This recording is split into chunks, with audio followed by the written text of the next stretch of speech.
Hello friends, welcome to spicy masala taste. இன்றைக்கி நம்ம வீடியோவில் என்ன பார்க்க போனால் சூப்பரான ஸ்நாக்ஸ் ரெசிபி தாங்க பார்க்க போகிறோம். ஒரு கப் கோதுமை மாவும் ஒரு கப் ராகி மாவும் வச்சு சூப்பரான ஸ்நாக்ஸ் வந்து செஞ்சு கொடுத்துடலாங்க. சாப்பிட்றதுக்கு நல்லா டேஸ்ட்டாக இருக்குங்க. இது எப்படி செய்யலான்னு பார்க்கலாம் வாங்க. ஒரு மிக்சிங் பவுல் எடுத்துருக்கேங்க. ஒரு கப் அளவுக்கு ராகி மாவு எடுத்திருக்கேன், அதை சேர்த்துக்கலாம். ஒரு கப் ராகி மாவுக்கு ஒரு கப் கோதுமை மாவு சேர்த்துக்கலாங்க. ஒரு டேபிள் ஸ்பூன் அளவுக்கு வெள்ளல் எடுத்து வச்சுருக்கேங்க, அதை சேர்த்துக்கலாம். ஒரு பிஞ்ச் அளவுக்கு உப்பு சேர்த்துக்கலாங்க. ஏலக்காய் தூள் அரை ஸ்பூன் அளவுக்கு சேர்த்துக்கலாம். வந்து கலந்து விட்டுக்கலாங்க. இது ஒரு பக்கம் இருக்கட்டுங்க. அடுப்பத்தில் பேன் வச்சுக்கோங்க. 3/4 கப் அளவுக்கு வெல்லம் எடுத்துருக்கேன், அதை சேர்த்துக்கலாங்க. 3/4 கப்பு டு 1 கப் அளவுக்கு நம்ம வெல்லம் சேர்த்துக்கலாங்க. நம்மளோட இனிப்பு பொறுத்து 1/4 கப் அளவுக்கு தண்ணி சேர்த்துக்கலாங்க. வெல்லம் வந்து பாகுபதெல்லாம் எதுவும் தேவையில்லைங்க, கரைஞ்சி வந்தால் போதும். இங்கே பாருங்கள், வெல்லம் வந்து கரைஞ்சி வந்துருச்சு. இப்போ ஸ்டவ் ஆஃப் பண்ணிடலாங்க. மாவு எடுத்துட்டுருக்குறீங்களா, அதில் வந்து வடிகட்டி சேர்த்துக்கலாங்க. ஒரு கரண்டி வச்சுட்டு மிக்ஸ் பண்ணிக்கோங்க. ஏன்னா நம்ம சூடாக சேர்த்துருக்கோம் இல்லைங்களா வெள்ளைப்பாகு.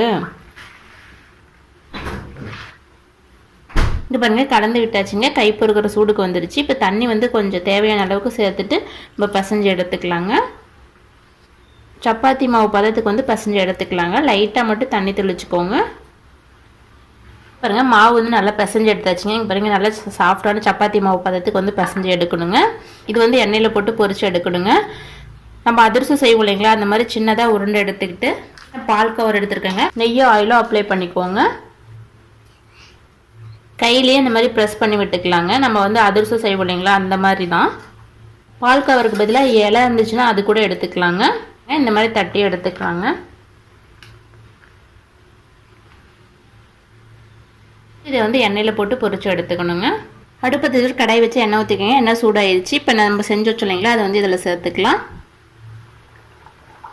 நம்ம பூரிலாம் செய்வோம் இல்லைங்களா, அது மாதிரி நம்ம எண்ணெய் வந்து மேலே தெளித்து விடுங்க. இங்கே பாருங்கள், பூரி மாதிரி நல்லா எலும்பி வந்திருக்கு. இன்னொரு சைடு திருப்பி விட்டுக்கலாங்க. இங்கே பாருங்கள், வெந்துருச்சு, எடுத்துடலாம். இதே மாதிரி மீதி இருக்கிறதையும் செஞ்சு எடுத்துக்கலாங்க.